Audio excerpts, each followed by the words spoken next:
30 mai 2017, la nuit tombe et l'inquiétude se lève à Bafia. Monseigneur Jean-Marie Benoît Bala, évêque du diocèse, a quitté l'évêché et n'est pas revenu des heures après et des jours plus tard.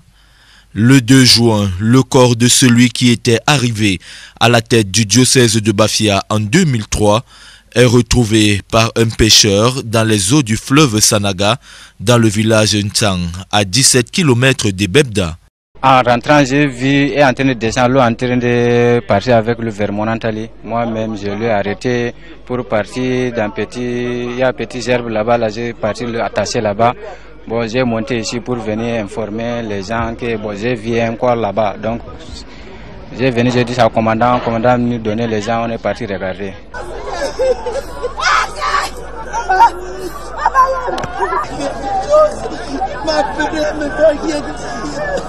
Coup de tonnerre dans l'église et au Cameroun. Fait étonnant lors de la découverte macabre. Un message dans la voiture du défunt. Je suis dans l'eau. Une enquête est ouverte et la piste du suicide est évoquée par les pouvoirs publics. Pour les évêques du Cameroun, Monseigneur Jean-Marie Benoît Bala a été assassiné. Compte tenu des premiers constats, nous, évêques du Cameroun, affirmons que Monseigneur Jean-Marie Benoît Bala ne s'est pas suicidé.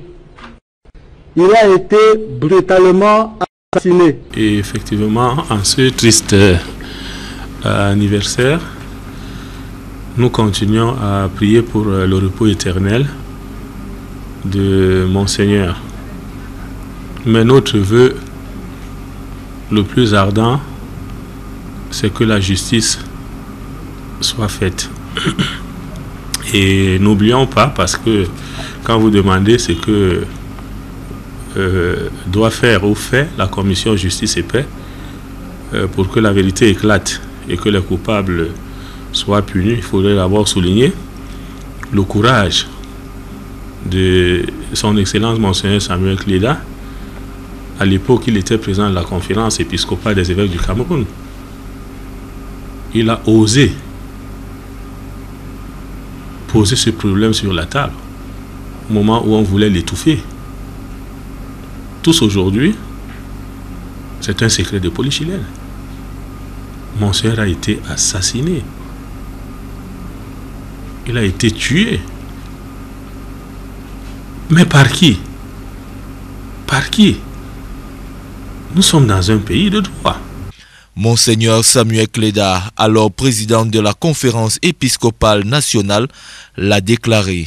Pour l'archevêque de Douala, c'est une grosse perte. Monseigneur Bala, c'est un frère qui s'est donné aux autres, prêt à rendre service aux autres. Au sein de la conférence, il avait la charge de s'occuper des finances. Et je vois comment Benoît Bala prenait au sérieux cette charge. Monseigneur avait une forte personnalité. Et du fait qu'il croyait en des valeurs sûres, il savait que, quelle que soit la situation, c'est ce chemin-là qu'il fallait suivre et ramener les différentes options à cette voie qu'il considérait comme fondamentale et primordiale. Ça fait 6 ans qu'on a tué un évêque et nous n'avons aucun résultat des enquêtes, alors que des enquêtes ont été ouvertes. Nous qui sommes des chrétiens et de l'Église qui est au Cameroun, nous interpellons les autorités.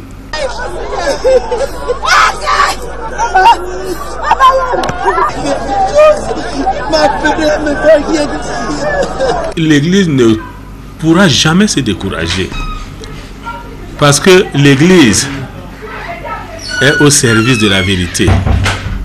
L'Église prêche la vérité, l'Église annonce la vérité comme son maître Jésus-Christ. Et nous sommes prêts à mourir pour cette vérité. Nous sommes prêts à être torturés pour cette vérité, mais nous n'allons jamais trafiquer cette vérité. 6 années après le décès de Monseigneur Jean-Marie Benoît Bala, le mystère plane encore sur l'enquête et les résultats toujours attendus. Les coupables seront connus. Vous pensez que notre État qui est là, avec les systèmes et les services de sécurité que nous avons, ne sont pas au courant de ce qu'ils ont fait? Pourquoi les protéger? Pourquoi les cacher? Alors donc nous nous tournons vers l'État pour demander à l'État de prendre ce dossier au sérieux. Vivement que la lumière soit faite sur cette affaire et que les prières continuent.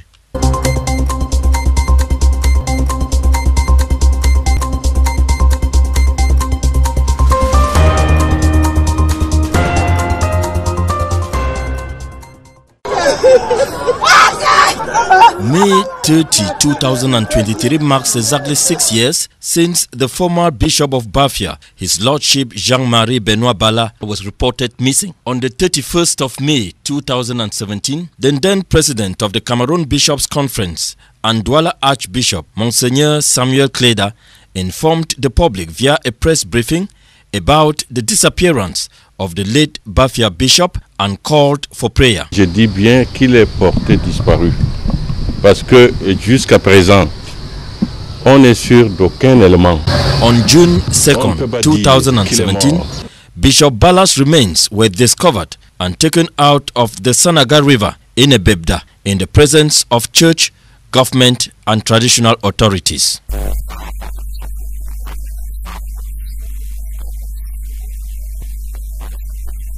Before discovering his body in the river, the late bishop's car was found on the Bebda Bridge on May 31 with Bishop Bala's personal documents and a note which read, "Je suis dans l'eau.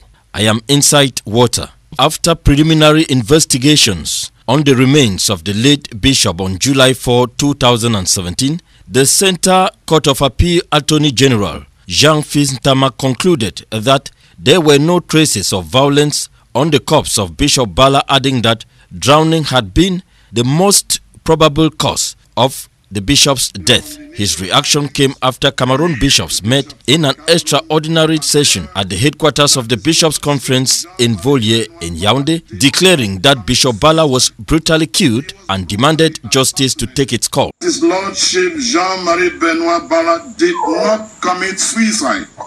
He was brutally assassinated. Until date, the entire church is still waiting for justice to be passed. The Justice and Peace Commission has a vital role to play in ensuring justice prevails. Talking on Veritas Radio and Television, the Douala Diocesan Justice and Peace Coordinator, Father Bernard Ouantonye, said it is not proper that a bishop is killed and 6 years after, no justice has been passed. Father Tonye, who is also the Douala Cathedral Rector, said Cameroonians cannot continue to live in impunity. We are told that no matter how long it takes, justice always prevails. No.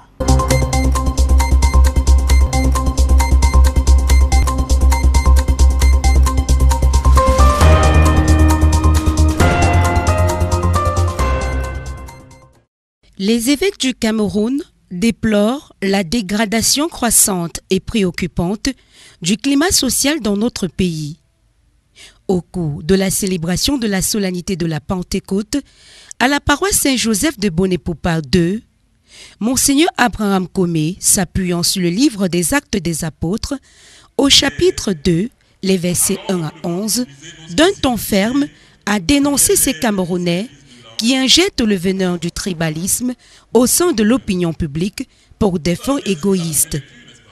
L'évêque de Bafon estime que notre unité à Dieu vient avant nos différences linguistiques. Mais la maladie qui nous préoccupe aujourd'hui,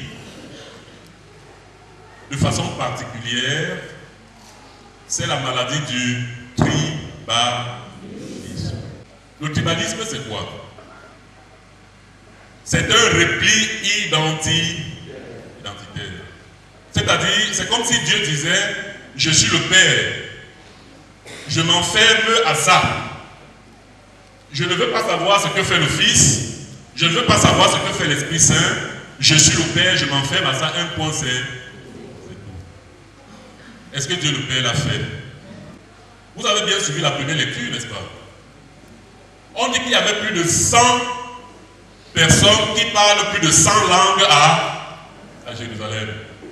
Et que chacun comprenait les apôtres dans sa propre langue. Ça veut dire que les langues ne doivent pas être un motif qui nous sépare, mais les langues doivent être un enrichissement qui apporte du bien, n'est-ce pas, à tout le monde. Ce mal, qui trouve ses racines surtout dans les intérêts politiques, ne n'épargne guère l'Église. Pape François a tracé le chemin. Il dit quoi? Il dit Fratelli tutti. Nous sommes tous frères. Et ça commence dans nos églises. Vous pensez que nous sommes aussi propres dans nos paroisses? Lorsque je suis Bassar et que je me retrouve à Bafoussam, chez les Bamileke, est-ce que je me sens chez moi? Je pose la question. Lorsque je quitte Bafoussam, je me trouve à la cathédrale de Yaoundé, est-ce que je me sens chez moi? Nous procédons par mode de repli, le repli identitaire. C'est mon frère. Qui est mon frère? Mon frère devrait être celui qui a été baptisé comme moi, dans nos églises. Commençons par là. On va dire non, ce prêtre qui arrive là, il est telle région. Cet évêque, disons-le ici, est de telle région. Qu'est-ce qu'il est venu faire ici? Pour préserver le Cameroun du tribalisme, le premier remède, selon l'évêque de Bafan, est la spiritualité. La spiritualité nous oblige à aller au-delà de nous-mêmes, donc à aller au-delà de l'autre et aller, n'est-ce pas, vers l'autre, hein, y compris l'autre avec grand A, c'est-à-dire Dieu, c'est-à-dire l'absolu. Donc c'est cela. Toutes les autres solutions peuvent aider un peu, mais il faut vraiment trouver dans la spiritualité, y compris dans son sens de porteur de l'esprit. Hein, parce que l'esprit, par définition, est large. Les corps sont toujours limités, mais l'esprit, je peux à partir de Bafan vous aimer. Je peux à partir de Bafan souhaiter du bien de vous. Parce que l'esprit est large. Pour Monseigneur Paul Lancy-Kené, les prêtres et les chrétiens doivent prêcher par l'exemple. Et j'ai dit, les choses changeront le jour où, qui que nous soyons, nous tâcherons d'être attentionnés à l'autre.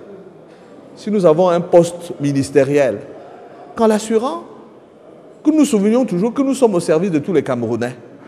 Si nous sommes prêtres dans une paroisse, que nos portes soient ouvertes à tous les chrétiens, petits et grands, jeunes, moins jeunes, de notre région parce qu'on est né quelque part et on ne choisit pas le chez-soi. Que les crétins qui polluent les églises quittent l'église et laissent l'église aux chrétiens. Et que les traîtres qui polluent l'église cessent d'être traîtres et soient prêtres pour la sanctification du peuple de Dieu et la glorification de Dieu. Rappelons qu'en décembre 2019, la Conférence épiscopale nationale du Cameroun avait publié une lettre pastorale où elle invitait les chrétiens et tous les hommes de bonne volonté à la fraternité.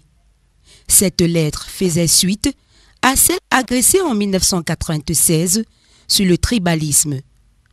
Les successeurs des apôtres appelèrent alors toutes les couches sociales à la promotion des valeurs d'ouverture, d'hospitalité, d'acceptation mutuelle et de collaboration pour le développement du Cameroun.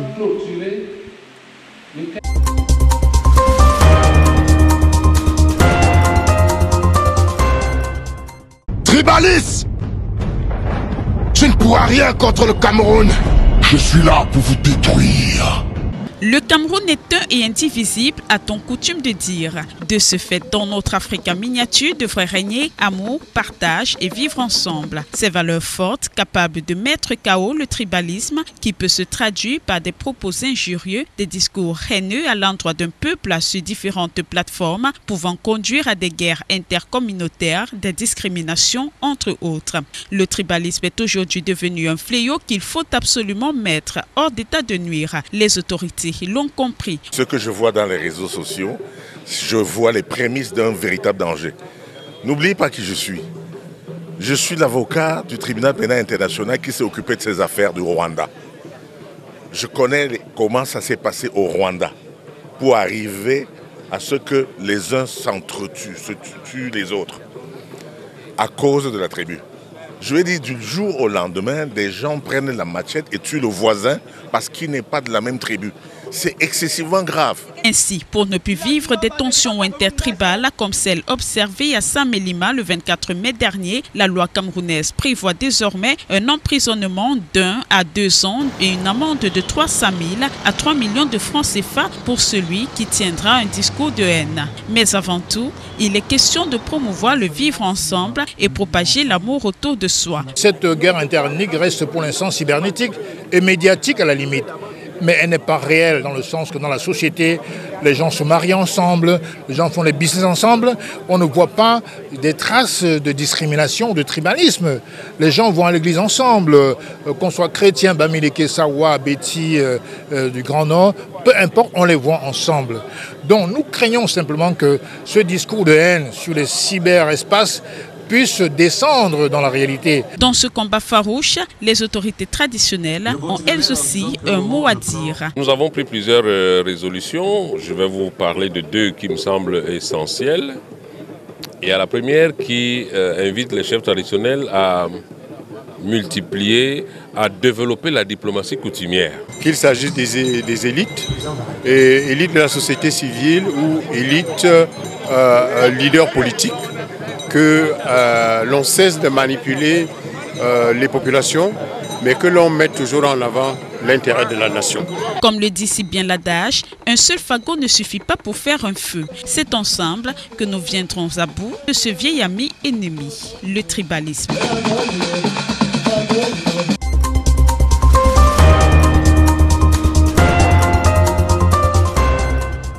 The Bishop of the Diocese of Bafang, Monsignor Abraham Komeboalo, had concluded a one-day pastoral visit at the St. Joseph Parish, Bonepopa II, in the Diocese of Bafang.